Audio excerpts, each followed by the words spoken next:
मैं आज 5 दिसंबर को यह बयान अपने होश हवास में दे रहा हूँ। मेरा नाम किरणपाल सिंह है। मैं पुत्र मजनू सिंह का हूँ जो इस फ्लैट 6073/2 में 2002 से रह रहा हूँ। डीडीए का ये फ्लैट है जो किसी के मैं किराए पे रह रहा हूँ। आज मेरा परिवार जिस हालात में पहुंचा है मैं उसको बयान करना चाहता हूं। मेरे परिवार में 4 बच्चे, मेरी पत्नी, जिसमें पहली लड़की है जो मेडिसिन की एक शिक्षा ग्रहण की और उच्च शिक्षा मैंने उस अपनी बेटी को दिलाई। दूसरा बच्चा मेरा नितिन कुमार सिंह है जो एक मेंटली चैलेंज है, मेंटली हैंडीकैप है। वो उसको आज 28 साल हो चुके हैं, जिसकी सेवा में मैं और मेरी पत्नी 28 साल से उसकी सेवा कर रहे हैं। इसके बावजूद मेरे 2 बच्चे हुए जिनको मैंने एक बहुत अच्छी शिक्षा दिलाई, जिनका नाम जय कुमार सिंह है, विजय कुमार सिंह है। हमारी यही उम्मीदें थी कि जय कुमार सिंह, विजय कुमार सिंह एक दिन हमारी सपनों का तारा बनेंगे और इस परिवार को एक इस मुकाम पर पहुंचाएंगे कि हमारे इस मेंटली चैलेंज बच्चे को देखभाल करेंगे और हमारे बुढ़ापे का सहारा बनेंगे। मैंने उनको शिक्षा दिलाने के लिए बहुत प्रयत्न किए, यहाँ तक कि जो मेरे मेंटली चैलेंज बच्चे को इनकम टैक्स का जो रिबेट मिलती थी वो पैसा भी मैंने इन बच्चों पे खर्च किया, ये मानकर कि एक दिन ये इस बच्चे को धोखा नहीं देंगे तथा हमारे बुढ़ापे में हमारे सामने हमें हमारी भावनाओं को कदर करेंगे और एक अच्छा इंसान बनकर समाज में पेश होंगे। दुर्भाग्य से ये 2 बच्चे शिक्षा तो ग्रहण की, लेकिन शिक्षा ग्रहण करने के बाद उन्होंने अपने आप 2 औरतों से संबंध जोड़े, जो संबंध को हम किसी भी ढंग से ना नहीं थी। हम चाहते थे कि उनकी खुशी में हमारी खुशी है। मेरी पत्नी भी, मैं भी चाहते थे कि उनकी जो जैसे भी हो एक शादी अच्छे मुकाम से हो और अपना अच्छा जीवन, अच्छा परिवार। और हमने वो सब कुछ किया जो एक माँ बाप को करना चाहिए था। मैंने उनके लिए एक घर बेचे, घर बेच के एक स्थान बनाने की कोशिश की और दुर्भाग्य से ऐसा नहीं हुआ। और ऐसी दुर्भाग्य की घटना हुई कि दोनों की जो ससुराल वाले थे ये नागपुर से ही हुए और नागपुर से होने के बाद उन्होंने एक ऐसा जॉइंट ऑपरेशन किया कि भाई इस किरणपाल सिंह को इस रास्ते से हटा दिया जाए और पत्नी को बेवकूफ़ बनाया जाए और उसकी प्रॉपर्टी जितनी भी है उसको हड़प कर लिया जाए। लेकिन मेरी पत्नी को वो धोखा देते रहे, मेरे खिलाफ भड़काते रहे। जब उनकी शादी, एक की शादी जो विजय कुमार सिंह की शादी 23 मार्च को जो ईमेल के द्वारा मुझे पता चला, दूसरे की शादी 18 अप्रैल को जो मुझे उसी ईमेल में बताया गया, जबकि मुझे इस शादी में इस लायक नहीं समझा कि मैं उसमें शरीक हो सकूं। ये मेरे लिए बहुत बड़ा धक्का था कि बाप ने जिस तन मन धन से इन दोनों बच्चों को इतना लायक बनाया और उसकी ये सम्मान उसको नहीं मिला, तो इस धक्के में मैं बहुत दुखी था। मैं डिप्रेशन में पहुंचा। एक बार तो मैंने सोचा कि शायद मैं अपने आप को ख़त्म कर लूं, लेकिन लोगों की सलाह से मैं अपने आप को ख़त्म नहीं कर पाया। लेकिन मैं अपनी पत्नी की तरफ देखा, पत्नी और मेंटली चैलेंज बच्चे की मुँह की तरफ देखा, नहीं मुझे इन दोनों के लिए जीना है। तो मैं उसमें उनको सहारा देता रहा। आज मेरी हालत ऐसी है कि मेरी पत्नी, जो उन लोगों ने इसको सरेआम धोखा दिया, ब्लैकमेल करा और अपनी शादियों में पकड़ के उसको ले गए, ज़बरदस्ती जहर देने के बहाने अपनी शादियों में उनको ले गए और ये कह के कि हम वापस आ जाएंगे और ये सब कुछ दोबारा से पापा को हम मना लेंगे।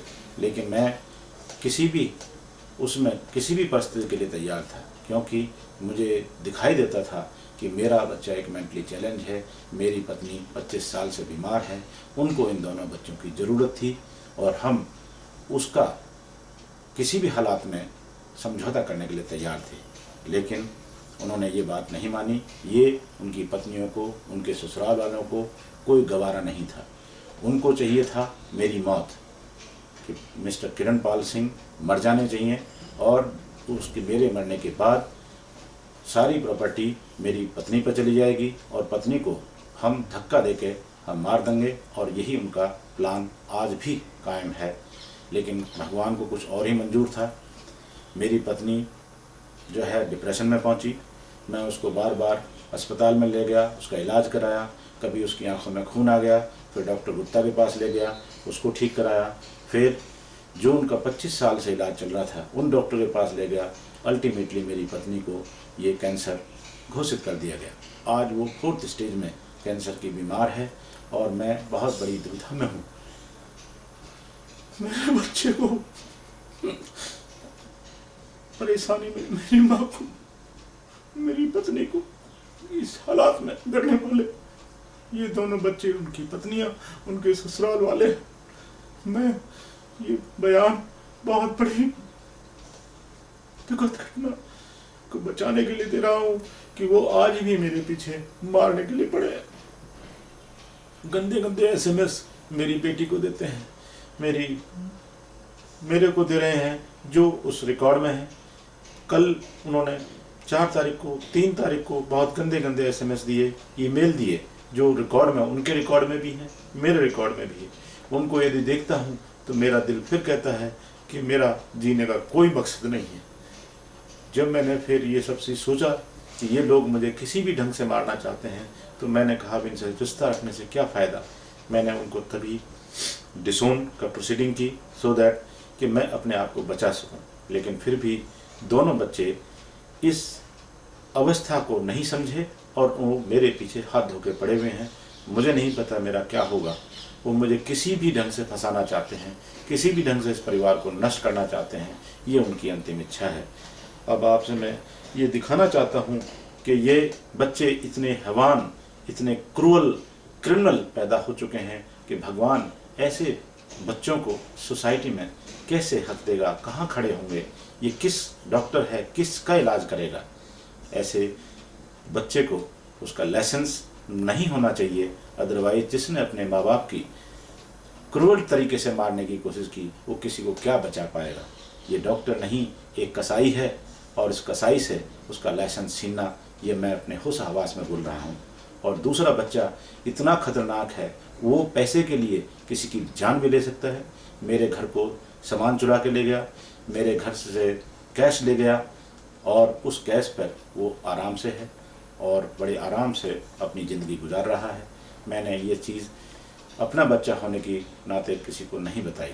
अब आपसे मैं अपने उस बच्चे की हालत का बयान करूँगा, जिसको मैं खुद आप देख सकते हैं किस ढंग से मैं उसकी सेवा करता हूँ और करता रहूँगा जब तक मेरे में दम है, जान में दम है।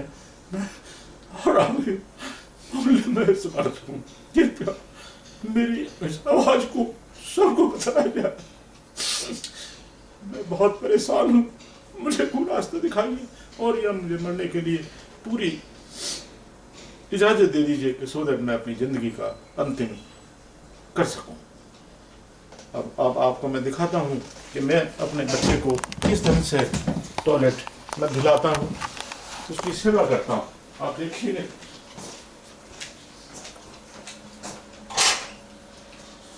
ये मेरा बच्चा है, पेशाब किए हुए है, कैसे इसको पेशाब धुलाता हूँ, कैसे उसकी सेवा करता हूँ, आप खुद देख सकते हैं। मेरी आत्मा को क्या लिए मेरा बच्चा ये मेरा बच्चा है, इसको पेशाब करने के नाते अब मैं इसको उसके कमरे तक ले जा रहा हूँ। देखिए ये हमारी हालत।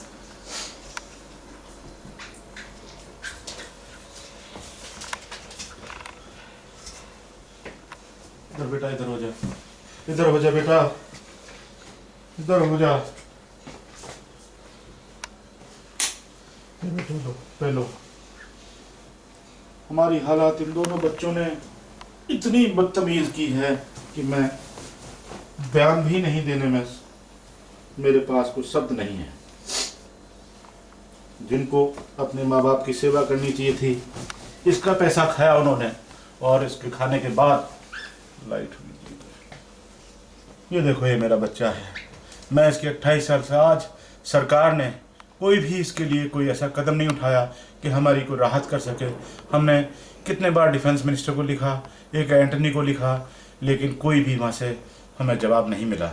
मैं इस बच्चे को क्या करूं, आप मुझे बताइए। क्या मेरे लायक कोई ऐसा जगह है जो मैं इसको कहाँ छोड़ जाऊं, कहाँ इसको दफन कर दूं, कहाँ इसके लिए कोई ऐसी इच्छा है? ये देखो मेरे बच्चे की हालत। और देखिए इधर मैं आपको अपनी पत्नी को दिखाता हूँ। मेरा बच्चा, मेरी पत्नी, आजा बेटा इधर आजा। मेरी पत्नी है जो कैंसर की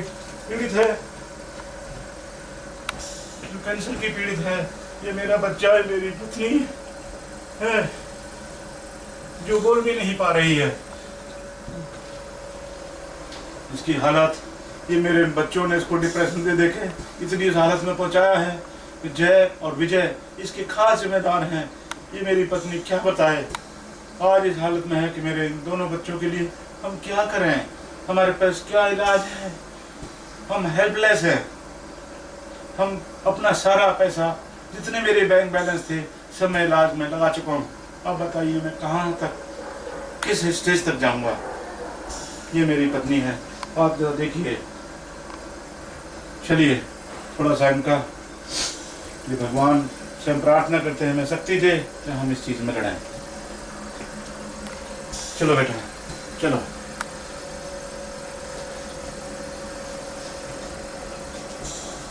ठीक है,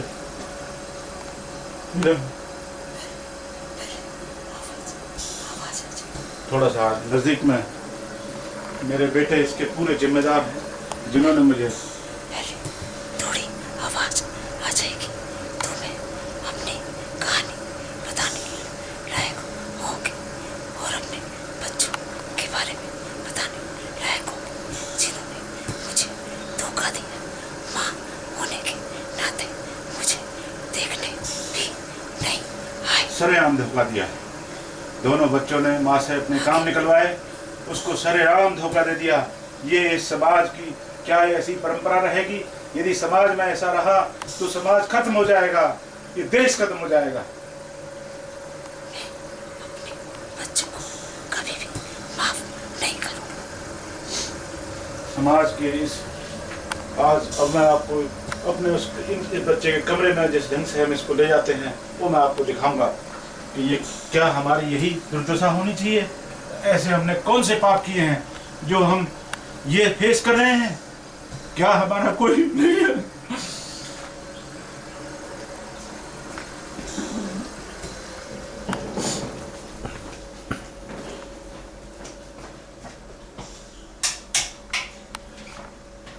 चलो बेटा आओ, उधर अपने कमरे में आ जाओ। आजा बेटा, कम।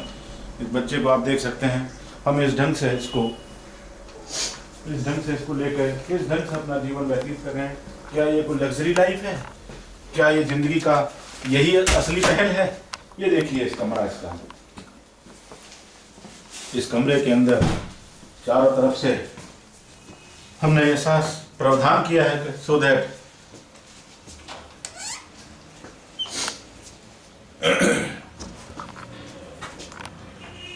बेटा इधर बैठो, मैं बिस्तर लगाता हूँ।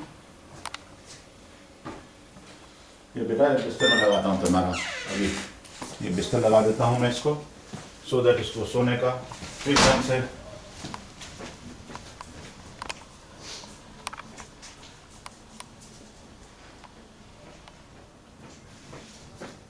चलो बेटा चलो, आओ इधर आ जाओ, आजा बेटा, आजा कम, इधर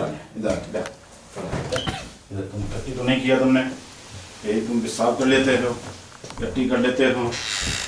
जब ये टट्टी या पेशाब टॉयलेट करते हैं, बेटा बैठ, चल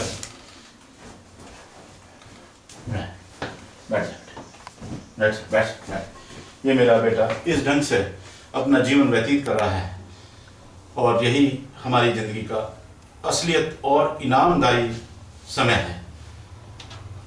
मैंने बच्चे को बाहर से बंद करता हूँ, सुला देते हैं। ये हमने ऐसा सिस्टम बनाया है कि जिससे बच्चा बाहर अंदर बंद हो जाता है। बाहर से इसको यदि पेशाब कर लेता है तो उसको बाहर पानी से निकाल देते हैं और यही अपना जीवन इस ढंग से व्यतीत किया जाता है। ये चारों तरफ से टाइल है, इस ढंग से इसको प्रावधान किए हैं जो किसी भी संस्था में अवेलेबल नहीं है। हमने इसके लिए एक और संस्था खोलने की कोशिश की, ना ही हमारे पास पैसा नहीं, ना ही हमारे पास कोई साधन, ना ही मैन पावर। तो हम कहाँ लेके जाएं?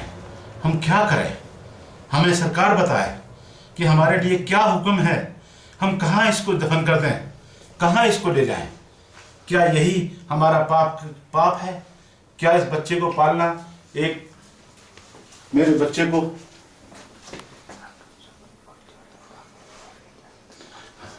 नहीं तो हमें कोर्ट से ऐसे आदेश मिल जाए कि हमें जहर देकर इस बच्चे को, मेरी पत्नी को सब मार दो, हमें खत्म कर दो।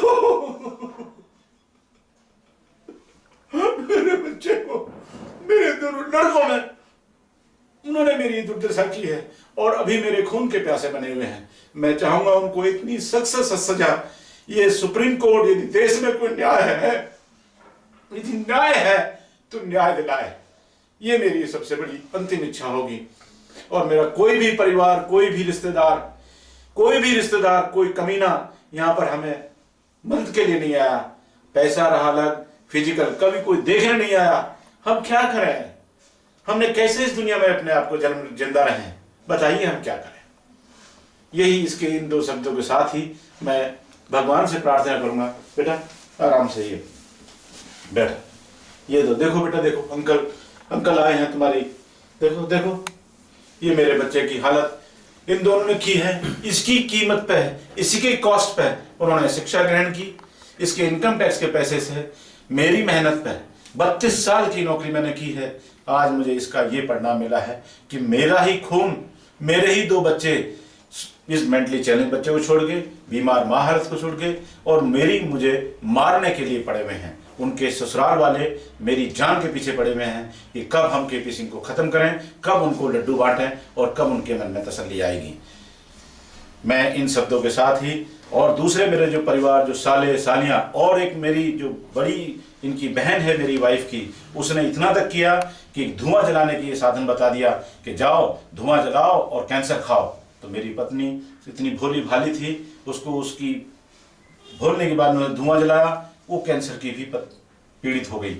मैं इस हालत में हूँ, इतना मजबूर हूँ कि मैं कुछ भी नहीं कर सकता। चाहता हूँ कानून ऐसा हो कि अगर अपनी मौत खुद मरते हैं। हाँ, मुझे कुछ ऐसा कानून बताइए, सो दैट मैं अपनी ऑनर किलिंग खुद करूं, या जिन लोगों ने हमें इस हालात पर पहुंचाया हुआ है उनको ऐसी सजा दो, सो दैट ये ऐसा केस बनाने की कोशिश की मेरे खिलाफ में कि शायद दहेज का केस बन जाए, शायद इसका केस बन जाए, पर इन बच्चे को कहाँ लाएं? ऐसा केस कोई नहीं बन पाया, क्योंकि जब मैं शादी में ही सम्मिलित नहीं हुआ मेरे बच्चों की में, तो केस कैसे बने? वो सब चीज़ उससे बड़े परेशान रहे। पहले वो मुझे मारना ही चाहते थे, जिससे जो कुछ भी मिलेगा इसकी गवर्नमेंट सर्विस से बेनिफिट मिलेंगे, कुछ जो भी प्रॉपर्टी बची कुची होगी, और हम अपनी माँ को बेवकूफ़ बनाएंगे, जो उन्होंने अपनी माँ को बेवकूफ़ बनाया, और अपने आप को आराम की ज़िंदगी बड़े और खुश होकर आज वो SMS देते हैं, हमें धमकी देते रहे हैं। मेरे पास उसके रिकॉर्ड हैं। मेरी डॉटर को गंदी से गंदी भाषा में गालियाँ देते हैं, जो एक भाई को बहन के लिए शब्द बोलना बड़ा अशुभ है। ऐसी भाषा, इतने अत्याचारी, इतने निर्दयी लोग ये जय कुमार सिंह हो चुके हैं, जिन्होंने ईमेल पे विजय कुमार सिंह ने और हमसे पैसे हड़पने की धमकियां देते हैं। यही भगवान ऐसा उनको सजा दी जाए कि शायद ऐसा कोई दूसरे परिवार में ना कर सके। ये बस इसी के साथ ही मैं अब आपको ये दिखाता हूँ कि किस ढंग से हम इस छोटे से कमरे में अपना जीवन व्यतीत कर रहे हैं।